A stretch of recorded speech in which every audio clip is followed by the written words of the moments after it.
PATICCASAMUPPÂDA and BOJJHANGAs. Welcome. Before I talk about those two very interesting lists, I will pay my respects and homage to the Buddha Dharma Sangha in the prescribed formal way. Namo tassa bhagavato arahato samma sambuddhassa. Namo tassa bhagavato arahato samma sambuddhassa. Namo tassa bhagavato arahato samma sambuddhassa. Buddhaṃ Dhammaṃ Sanghaṃ Namasami.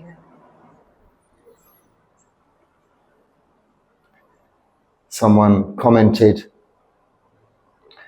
asking me to draw the connection, comparison, interdependence, entwinement of these two suttas, BOJJHANGA and PATICCASAMUPPÂDA. The BOJJHANGA Sutta, often chanted, PATICCASAMUPPÂDA Sutta, not so often chanted, but referred to, read, recited, learned and understood. These are, the BOJJHANGA are the 7 factors of enlightenment. The PATICCASAMUPPÂDA are the 12 links of dependent origination. So these are very interesting lists indeed, and I'm a little delayed in responding to this interesting and good comment because I can never quite remember in the correct order in both the English and the Pali the 12 links of dependent origination, nor even can I usually remember the 7 factors of enlightenment. I have them written down just in case.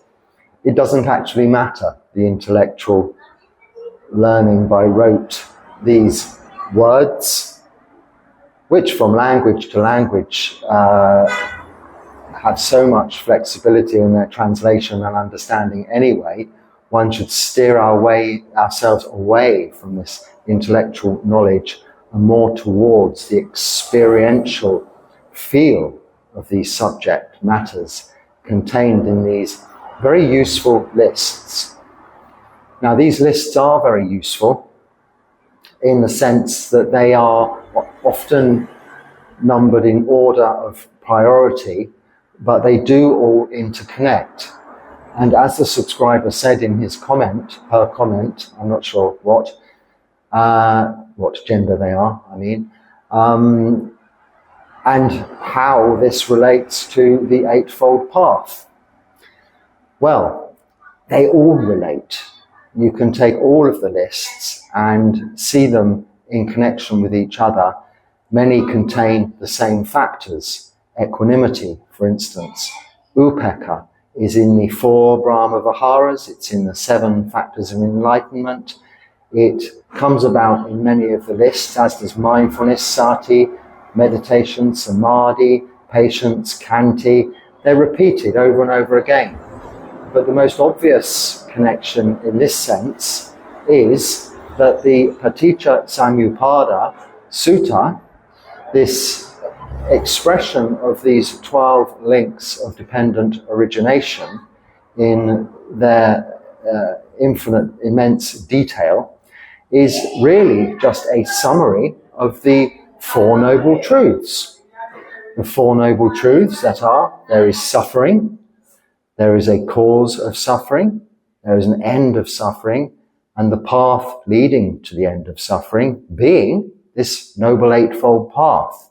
The Noble Eightfold Path of right view, right intention, right speech, right action, right livelihood, right effort, right mindfulness, right concentration.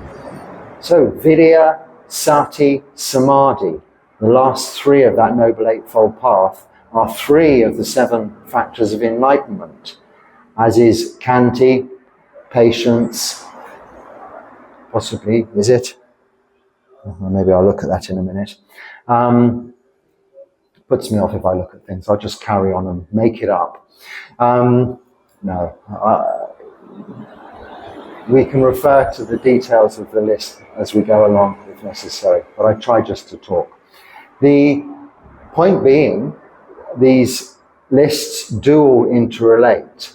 Now, with regards to the BOJJHANGAs, the 7 factors of enlightenment, I can see why you find it may be difficult to perhaps relate entirely the two. In sutta form, in the way we chant it, when we are chanting the 7 factors of enlightenment, we are chanting aspects of our final goal, qualities that we develop within ourselves through our practice of this Noble Eightfold Path, which can be summed up as sila, moral virtue, samadhi, meditation, and panya, wisdom. We develop these qualities, aspire to develop these qualities of the 7 factors of enlightenment, which are, and I will now look at this so I can list them out properly, mindfulness, sati, investigation. Now this is vichaya, so that's a slightly unusual one that doesn't come into so many of the other usual lists. Energy, virya, which can also be a little bit like in the Noble Eightfold Path, right? Effort. Effort is, it's not virya, it's a very similar meaning. It's energy, effort we put into, enthusiasm is a better description, into the practice to achieve these qualities. And then carrying on with these 7 enlightenment factors. So sati, which is mindfulness, vichaya, investigation, virya, energy. Then comes piti, happiness, which is of course what we're all after, what we're all wanting. All beings want to be happy. Pasadi, which is tranquility. Samadhi, concentration, it's translated in the context of the 7 factors of enlightenment. So this real ability to focus the mind on what is important, in the case of meditation, a meditation object. And equanimity, upekkha.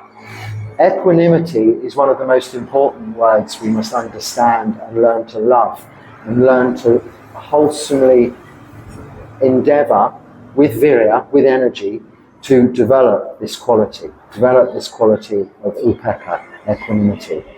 Apart from the fact it is one of the 7 factors of enlightenment, it is very much a part of the feel of enlightenment. That is the feel of being unwavering, unaffected, undisturbed, either emotionally in our minds or physically within our bodies, by all that's going on around us.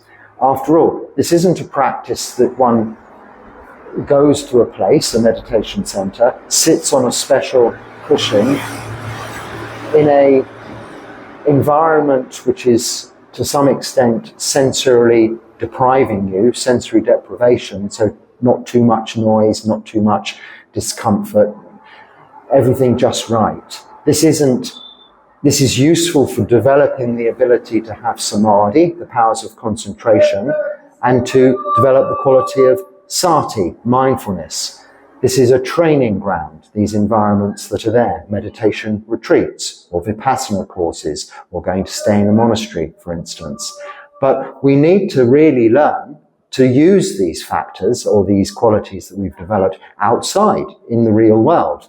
And this is where these lists are always good to have in your, let's call it our little box of tricks, or our toolbox, toolkit, on our tool belt, always at hand to remind ourselves what is necessary. So of course the 4 Noble Truths and Noble Eightfold Path. This is always in the forefront of our mind and the back of our mind, always bringing us back into the center, keeping us on that path. If we go a little to the left, we can pull ourselves just gently back in. If we go a little bit to the right, we can pull ourselves just a little bit gently back in. Not gripping onto it like a steering wheel, firmly like this, but just loosely holding the steering wheel, like as if we have power steering. So we can just gently guide ourselves along this path, moving ourselves towards the center as we veer a little left, a little right. If we strain too hard, we make this journey uncomfortable. We don't relax, we don't enjoy it, and then we lose virya, we lose enthusiasm, we lose energy for this practice. If we hold these ideals gently, like an egg, firmly, safely, but gently, then we can keep ourselves in the center of this path. Very much helping us with this is this notion, this idea of hiri and ottappa. Hiri being this wise sense of the regret we feel we would have if we were to break any of our, in the case of lay people, panchasila, 5 precepts. If we were to break any of those of killing, stealing, sexual misconduct, lying or taking of intoxicants, we have fear of breaking those because it can so easily be done. That is hiri, and ottappa is the fear of the consequences of breaking any of those 5 precepts. So the karmic results, vipaka, the results of karma, which is just the meaning of actions of body, speech and mind. So whilst we are maintaining this Noble Eightfold Path, which is largely sila, broken into its 3 summary components, sila, moral virtue, and then samadhi, we are able to practice meditation more easily, more readily, with more understanding, and also piti, tranquility, no happiness, passaddhi, tranquility, and developing this quality of upekkha, equanimity, through this practice of meditation, as well as wisdom, knowledge, not intellectual knowledge, but knowledge of our own experience, experiential practice of meditation, even just the unpleasant aspects we may come across in meditation, such as discomfort. I have flies all over the place at the moment, which one has to just accept. They are there. I could put the fan on, it would blow them away to some extent, but they're quite resilient. So rather than have the distraction for you of the noise, which I've hopefully managed to allay a little with this microphone, I just accept that these are part of the conditions around me and know them as just, well, flies are touching my skin, this is feeling. I'm feeling that. I may, in my mind, that's a physical feeling, I may, in my mind, what may arise is aversion to that feeling. Now, if I was new to this environment and wasn't used to these temperatures and this sort of exotic climate here, I would possibly find it quite uncomfortable and want to book myself into a hotel or a guest room with air conditioning and a fridge and things like this. But of course, being a monk and still really on Tudong, Charaka, just wandering around this country, I don't do that. Now, I am fortunate enough to be in this one place. I'm in the shade out of the sun talking to you today. There is a fan, and I probably will put that on after I finish speaking. But for now, it's okay. It's good enough. It will do. So the 7 factors of enlightenment we are developing through this practice of the Noble Eightfold Path, and that's how they are connected very directly with the Noble Eightfold Path. You can see that just by looking at the words, looking at your understanding of their meaning, and connecting that yourself with what you're training to do, what you're trying to practice in your lives with the maintenance of sila, with the practice of samadhi and the development of wisdom, wholesome mind states, reducing unwholesome mind states.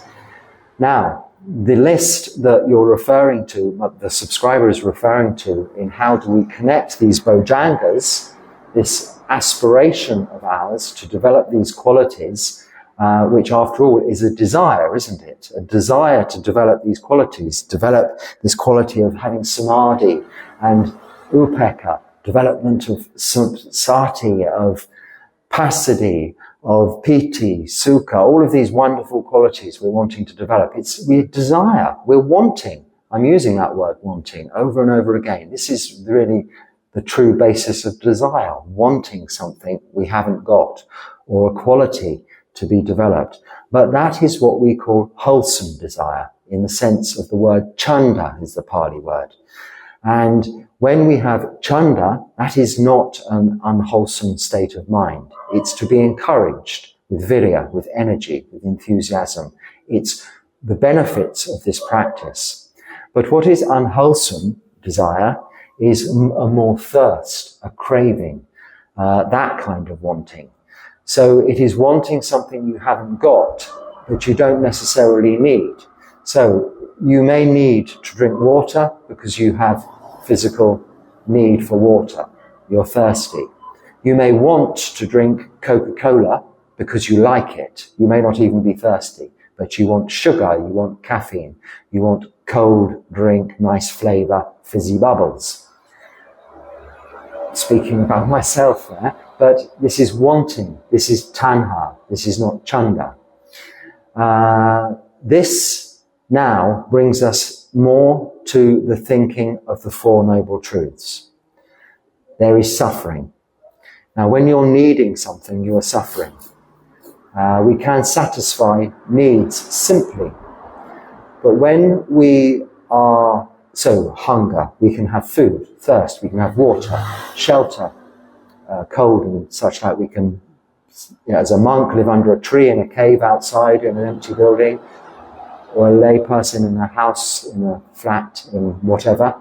And we need certain medicines sometimes to keep our bodies going when they start to break down, become unhealthy.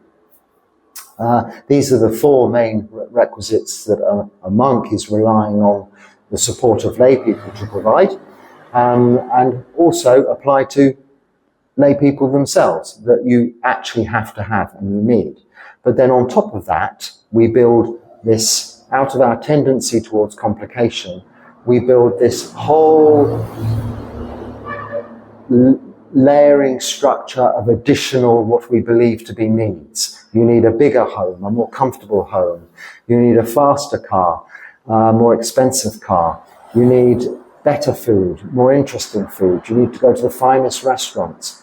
And this is fuel to that desire, fuel to the desire of wanting. So, the Four Noble Truths, there is suffering. This suffering, of course, is just being born. We are born into aging, sickness and death. That is the baseline. Then we add on additional suffering through desire. And that is the second of the Noble Truths. There is a cause of suffering, desire. From the moment we're born, we have the desire to breathe and live, and therefore bring about the suffering of birth, aging, sickness and death. But of course it's necessary, it's biologically functional, it's what happens, it's how we come to be human. So, right from the off, right from the beginning, right from the start, we have desire. This is just the human basic instinct for survival. And this is how the species has developed and why we're here today. So there's nothing wrong with that. It's necessary for us to be here. But we can, within this very lifetime, within this experience of existence, through the development of wisdom, through the understanding of these characteristics of existence, that they are anicca, everything is impermanent, all conditioned things, everything that's been made and put together from this beautifully woven grass mat that took a lady in the village at least a week, apparently, to weave together, just one of these mats. it is subject to decay, erosion, and eventually will just become dust again. Right from something like that to the universe, which is no more permanent than this mat. It wasn't always in existence, and it will not always be in existence. That is scientifically understood and proven these days. In the time of the Buddha, he knew this from past life experience. It couldn't be scientifically proven, but he has made absolute, firm, emphatic statements to that effect, that there will be world systems coming and going. In effect, big bangs and whatever the opposite of those is, implosions, black holes. So these are knowledges we have of existence, anicca, dukkha, suffering, the Four Noble Truths. We know about that, unsatisfactoriness, and anatta, that all things are out of our control, including these bodies, these physical bodies. We do not know when the heart will stop, or the brain may have an aneurysm, or the lungs will stop breathing. We'll die. It's inevitable, aging, sickness, and death. Our thinking minds also, always continually coming up with thoughts, ideas, emotions, feelings, reactions to this, likings, dislikings. We cannot determine how that's going to work. We do not even know what our next thought will be. What is your next thought? We just do not know. We do not know. Out of our control. This wisdom is what we're developing. This is true wisdom. It's not intellectual knowledge. It's wisdom. And within that wisdom, we learn that this suffering, the second of the Noble Truths, there is a cause of suffering. This cause is that very subject I've been talking about, desire, wanting. Then the third of the Four Noble Truths is there is an end to suffering. And the fourth, there are paths leading to the end of suffering, the Noble Eightfold Path. So with the third, there is an end to suffering, we have to say, well, is that something we have to believe? No, there is nothing you have to believe, but you do need to experience it to believe it, to understand it, because how can we say there is an end of suffering if there is rebirth and we're going to be born into aging, sickness, and death again? Well, experientially again. And that is what Paticcasamuppada is all about.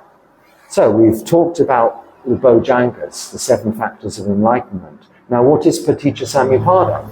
Now, I've already given a talk on here at some length on the 12 links of dependent origination, which you might want to search for on this channel.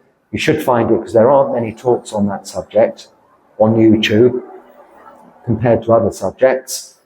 And there's only one on this channel that I've spoken to about the 12 links of dependent origination in some detail. But what this is a detailed expression of the Four Noble Truths. It's breaking it down. In fact, more so, it's breaking down desire. It's actually explaining the principle of addiction. It's really getting to the bottom of tanha, unwholesome desire, thirst, craving, wanting things we don't necessarily need, but we think give us gratification. So in summary, what it explains is how we are born with desire to want something that we appreciate, like, enjoy the experience of, and then, as a result of that enjoyment, want it again. We then go grabbing, looking, seeking for more to realize that same experience again, only to see that that experience this time isn't quite as good as the first time. So we need a little bit more of what it was that caused the experience. And this is the cycling or the incremental basis of addiction, why we need a little more each time. It can be very gradual or it can be very fast, depending on what it is that you are doing. But either way, every time you try and satisfy an insatiable and unsatisfiable wanting, desire, requirement, not need, thing you want as opposed to need, every time you try and satisfy that and you get some satisfaction for it, you are adding fuel to what is a fire. Easy to remember, desire is fire, okay? And we're trying to quench, cool. Nibbana, this final state of enlightenment, is the meaning of, is to cool down, allow something to just cool. We cannot explain Nibbana in its sense, in words, because it isn't applicable to this human condition. It isn't part of conditioned things. But what we can get a glimpse of is temporary relief within our deep states of samadhi, absorbed concentration, while sitting formally in meditation. Even to some extent, with very pure mindfulness throughout our activities, we can have some relief from that craving, from that thirst, even from the simplest things. So it's not immoral to not want to have flies bothering you. It is not immoral to want something a little more interesting than water to drink. But when you see that, when you know that, it's a tremendous relief and has a direct effect of developing these qualities that are there, some of them in the 7 factors of enlightenment. For instance, tranquility, passaddhi, and piti, happiness, come from contentment, being content. Now, whilst we have desire for more, even if we're getting it and we're wanting more, there's still desire, we do not have contentment, so therefore we're not happy. Happiness is we're temporarily happy until it's run out and we want more, or until we're sick of it and we don't ever want it again. It's the same principle, it's not contentment. So happiness is the result of a symptom of contentment, whereas sadness, of course, is the result, the symptom of being discontent. So in the PATICCASAMUPPÂDA Sutta, when chanted or when you read it, I'll just go through the points. We're born with ignorance. I'll just list them quickly. Actually, I shouldn't, because that's already on the talk. I was just explaining it in summary form, wasn't I? So I'll continue with that. So when we then try and keep satisfying these thirsts, these cravings, this tanha, this wanting, we are adding fuel to the fire. And this results in us heating up rather than cooling down. It results in discontentment rather than contentment. And therefore, through ignorance, which is the first of the 12 points, links of dependent origination, of avidya, ignorance, or we could say delusion, as in the greed, hatred, and delusion, the 3 root causes, root defilements, which are the causes of desire, are through ignorance. The ignorance that we have of trying to satisfy insatiable desires. On realization of this, we can break that circuit. But with the continued ignorance of this, we continue to add fuel to the fire of desire and therefore be reborn into the next moment or into this next lifetime. Through and as a result of our actions of body, speech and mind, that we go round and about to put in effect causes and conditions to try and satisfy that desire. But all we do is create for ourselves a burden to continue with satisfying what it is we cannot ultimately satiate. We cannot ultimately fully relinquish that desire. We will always want more. Until we realize through wisdom, panya, that we don't need it. We can be content with very little. And then, content with little, we develop the 7 factors of awakening, the BOJJHANGAs. So the PATICCASAMUPPÂDA, the 12 links of dependent origination, are the breakdown of the Four Noble Truths. So the Four Noble Truths are just that there is suffering, really, and an end of suffering. Knowing that is wisdom, the opposite of ignorance. Not knowing that is ignorance or delusion, which causes the suffering, and is the opposite to the BOJJHANGAs. When you're suffering, you don't have tranquility, you don't have happiness, you aren't able to easily attain samadhi.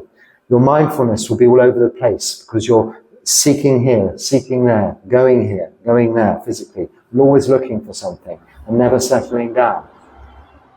We bring about all of this tranquility, this happiness, this contentment that causes that tranquility and happiness by understanding through experience that a very simple way of existence can give us the best results.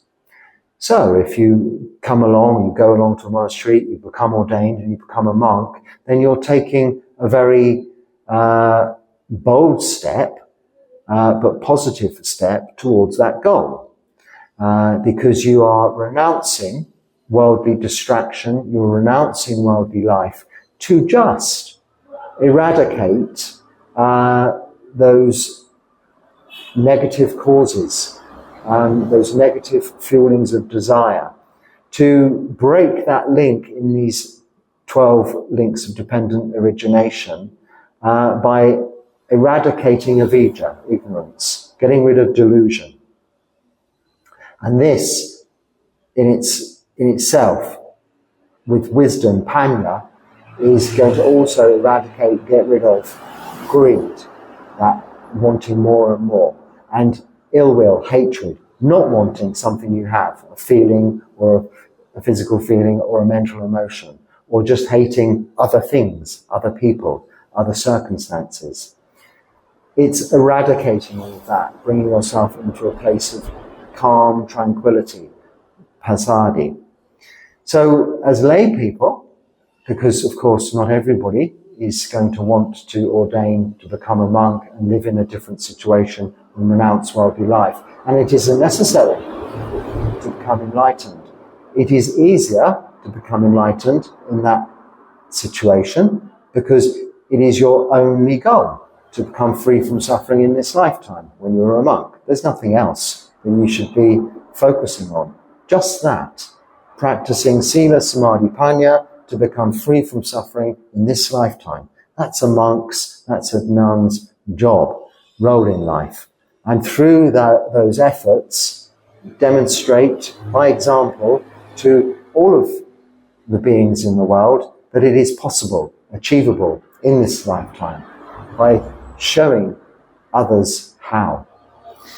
Now, as lay people, you can also do the same. And the Buddha's put it very separate guidelines for lay people as he has for monks. We have 227 precepts or rules. You have just 5. So just keeping those 5 precepts that I've already said earlier and practicing meditation, you will develop the wisdom, developing wholesome mind states, reducing unwholesome mind states. And the clear definition between the two, Paticcasamuppada and BOJJHANGAs is the qualities of the positive qualities we develop, the 7 factors of enlightenment. The Paticcasamuppada is the reasons we don't develop those qualities. So when we understand through wisdom the Paticcasamuppada, which is just the Four Noble Truths, when you fully know the Four Noble Truths, which is one of the factors, the 3 factors of the first stage of enlightenment, sotapanna, or stream entry, when you not just intellectually can say there's suffering, cause of suffering, end of suffering, path leading to suffering. It's not that. It's knowing that. Really knowing there is suffering, always suffering. All beings have suffering. We're born into suffering, aging, sickness and death. Knowing that, but also understanding that and what it is that causes suffering, desire. This is all contained in that explanation of the Four Noble Truths. That is the Paticcasamuppada. So that is the direct connection between those two very valuable and interesting suttas, and ones that should be reflected upon often and can so easily be done by chanting them in the Pali or in the English to remind yourselves of those qualities that we're attaining to or trying to attain to in the 7 factors of enlightenment, and all of the obstacles that are getting in our way in terms of the 12 links of dependent origination, which really is the basis and meaning of life behind everything.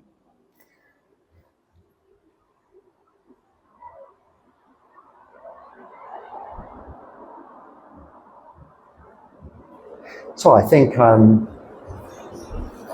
I've covered the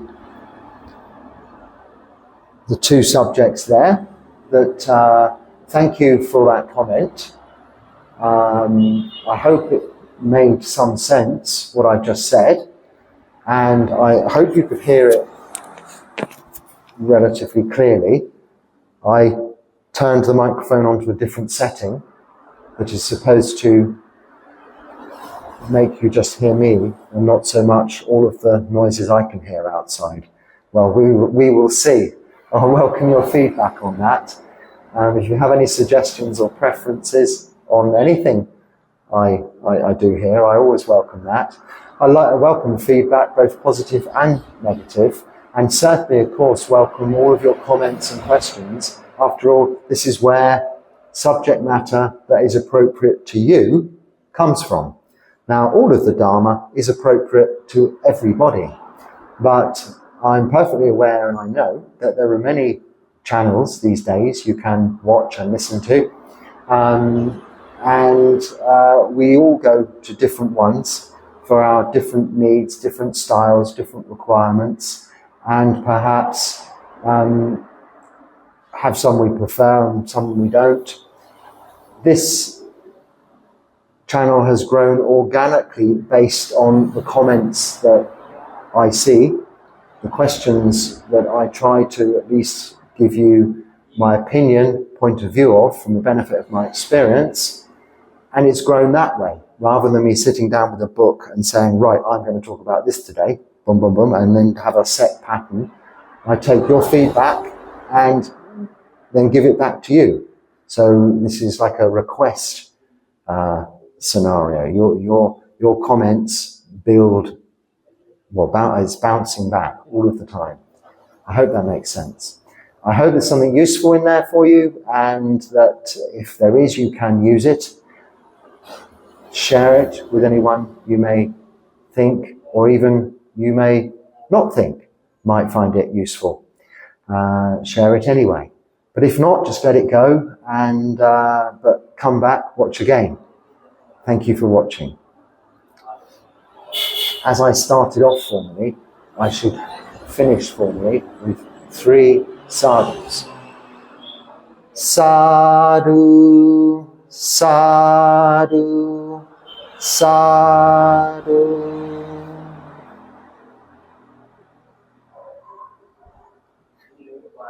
Now I'm sadhuing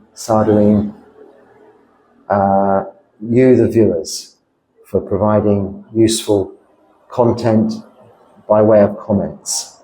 I'm not sadhuing myself, and I'm not sadhuing a sutta because I haven't read a sutta. I'm sadhuing, which means excellent and wonderful and marvellous, the whole very aspect and nature of this wonderful medium, being able to talk about Dharma and share with each other this 2-way interactive medium of discussion. So sadhu, sadhu, sadhu for that. And be happy, stay well, Sukhi Hotu.